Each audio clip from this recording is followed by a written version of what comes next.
Tiga jenis SPT masa PPN. 1.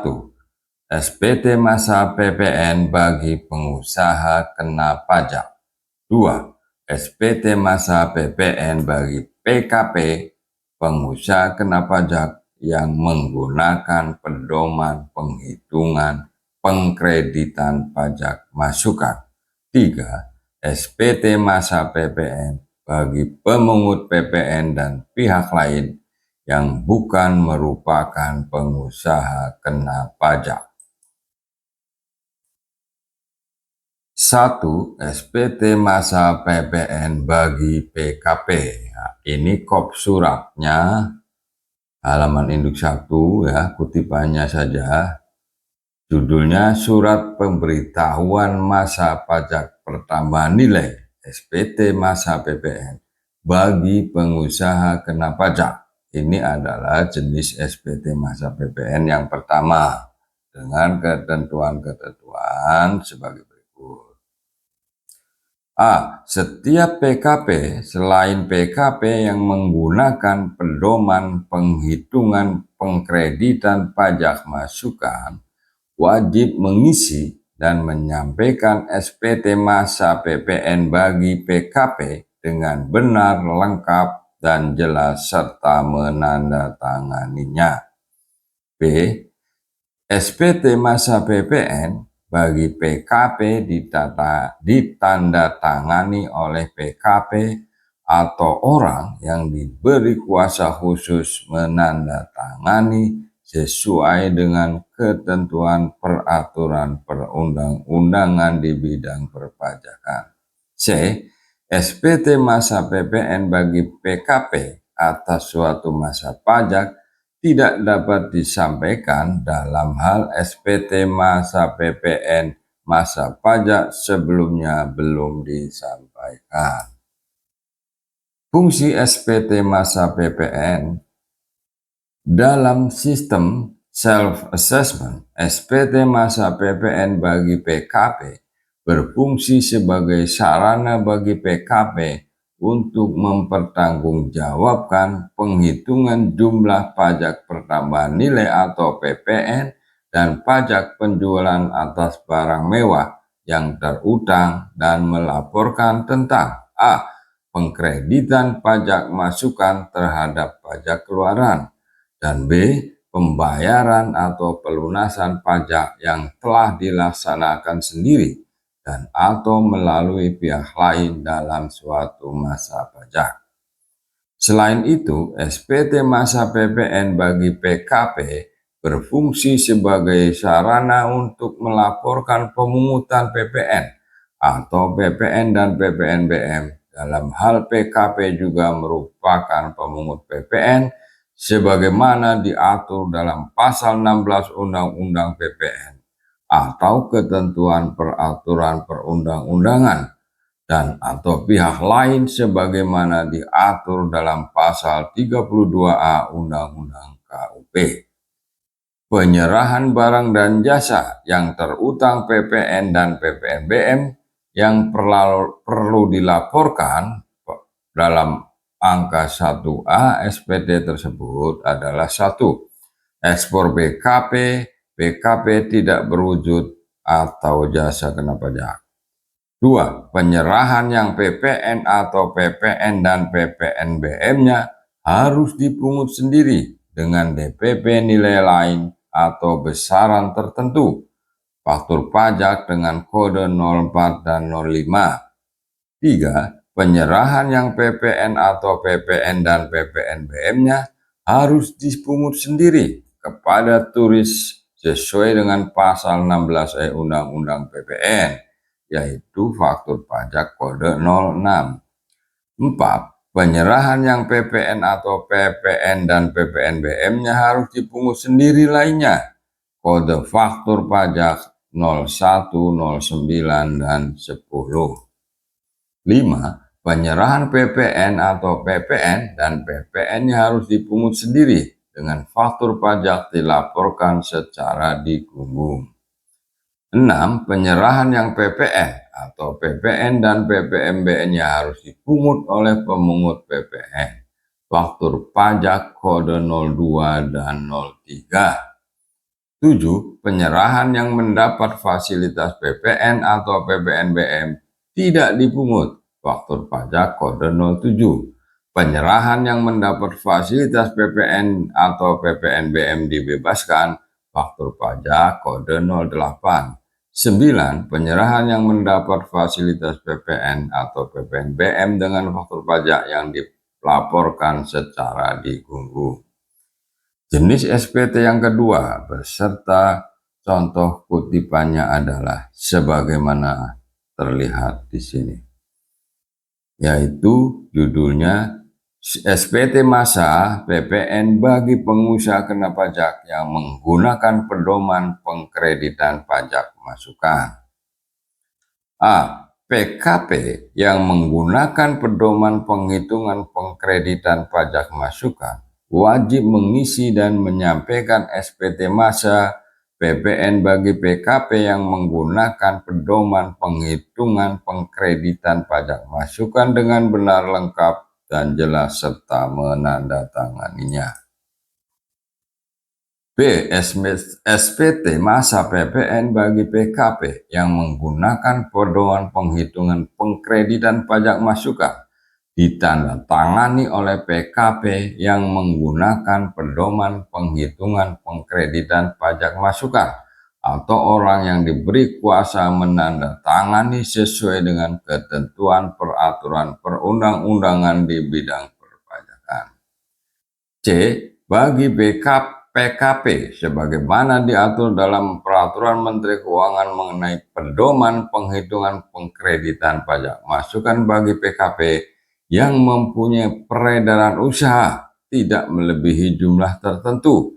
SPT masa PPN bagi PKP yang menggunakan pedoman penghitungan pengkreditan pajak masukan atas suatu masa pajak tidak dapat disampaikan dalam hal SPT masa PPN masa pajak sebelumnya belum disampaikan. SPT masa PPN bagi PKP yang menggunakan pedoman penghitungan pengkreditan pajak masukan ini wajib digunakan oleh PKP untuk melaporkan pajak keluaran dan pajak masukan yang dihitung dengan menggunakan pedoman penghitungan pengkreditan pajak masukan. A. Untuk masa pajak sebelum dikukuhkan sebagai PKP sebagaimana diatur dalam pasal 9 ayat 9A Undang-Undang PPN, dan atau B. Bagi PKP sebagaimana diatur dalam Peraturan Menteri Keuangan mengenai pedoman penghitungan pengkreditan pajak masukan bagi PKP yang mempunyai peredaran usaha tidak melebihi jumlah tertentu. Selain itu, SPT masa PPN bagi PKP yang menggunakan pedoman penghitungan pengkreditan pajak masukan berfungsi sebagai sarana bagi PKP yang menggunakan pedoman penghitungan pengkreditan pajak masukan untuk melaporkan pemungutan PPN atau PPN dan PPNBM dalam hal PKP tersebut juga merupakan pemungut PPN sebagaimana diatur dalam pasal 16A Undang-Undang PPN atau ketentuan peraturan perundang-undangan dan atau pihak lain sebagaimana diatur dalam pasal 32A Undang-Undang KUP. Soal penyerahan sama seperti pada SPT sebelumnya bagi pengusaha kena pajak. Jenis SPT yang ketiga ini adalah SPT masa PPN bagi pemungut PPN dan pihak lain yang bukan merupakan PKP. Nah, ini bukan merupakan PKP. Kalau jenis SPT yang pertama diperuntukkan bagi PKP. Pemungut PPN dan pihak lain yang bertempat tinggal atau bertempat kedudukan di dalam daerah pabean yang bukan merupakan PKP wajib mengisi dan menyampaikan SPT masa PPN bagi pemungut PPN dan pihak lain yang bukan merupakan PKP dengan benar, lengkap, dan jelas serta menandatangani. SPT masa PPN bagi pemungut PPN dan pihak lain yang bukan merupakan PKP ditandatangani oleh pemungut PPN dan pihak lain atau orang yang diberi kuasa menandatangani sesuai dengan ketentuan peraturan perundang-undangan di bidang perpajakan. Fungsi SPT masa PPN. Dalam sistem self-assessment, SPT masa PPN bagi pemungut PPN dan pihak lain yang bukan merupakan PKP berfungsi sebagai sarana bagi pemungutan dan bagi pemungut PPN dan pihak lain yang bertempat tinggal atau bertempat kedudukan di dalam daerah pabean yang bukan merupakan PKP untuk mempertanggungjawabkan jumlah PPN atau PPN dan pajak penjualan atas barang mewah yang dipungut dan disetorkannya. Nah, ini ya, data yang perlu dicantumkan. Kutipannya adalah misalnya angka Romawi 1 dan 2. Pemungut PPN atau PPN dan PPNBM. Ini yang oleh pemungut PPN. Jadi ada jumlah yang dipungut, jumlah kurang lebih bayar pada SPT yang dibetulkan sebelumnya, jumlah kurang lebih bayar yang harus di-store, dan tindak lanjutnya ya. Nah, ini sama identik nih. Cuman pemungutnya pihak lain, kalau ini pemungutnya istilahnya pemungut PPN. Contoh pengisian pada masa pajak Januari tahun 2025, misalkan terdapat transaksi yang dilakukan oleh instansi pemerintah A sebagai pemungut PPN yang bukan merupakan PKP sebagai berikut. 1. Pada tanggal 1 Januari 2025, PTA yang merupakan PKP melakukan penyerahan BKP kepada instansi pemerintah A dan membuat faktur pajak dengan kode transaksi 02 dengan harga jual Rp3 juta. DPP berupa nilai lain sebesar Rp2.750.000 dan PPN sebesar Rp330.000.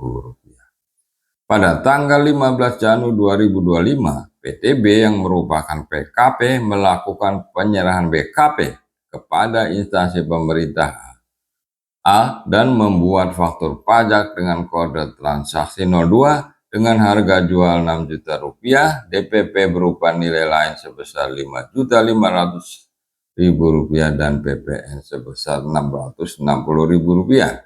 Atas transaksi ini, instansi pemerintah A melakukan penyelesaian menggunakan mekanisme pembayaran langsung LS dan mencantumkan nomor surat perintah pencairan dana yang terkait pada faktur yang diterima dari PTB.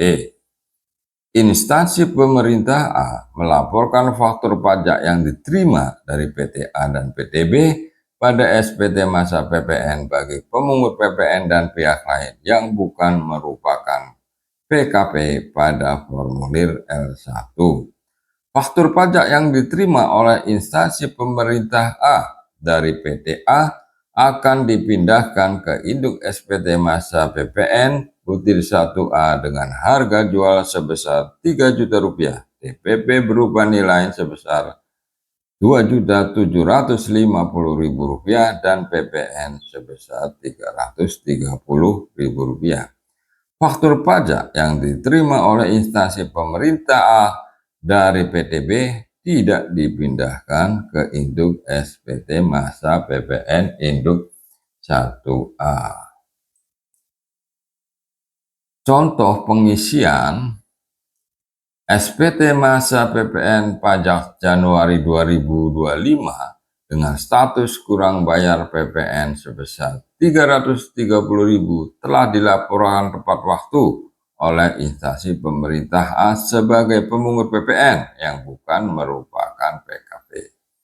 Pada bulan Maret 2025, instansi pemerintah A melakukan pembetulan SPT masa PPN masa pajak Januari 2025 dengan status kurang bayar lebih kecil, yaitu menjadi Rp240.000.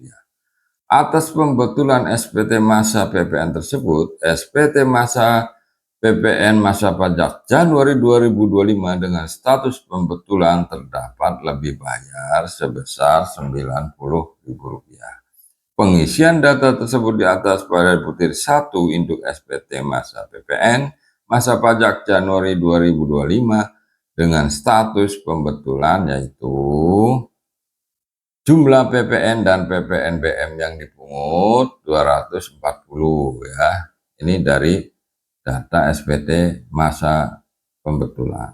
PPN dan PPNBM kurang bayar atau lebih bayar pada SPT masa yang dibetulkan sebelumnya, yang sebelumnya 330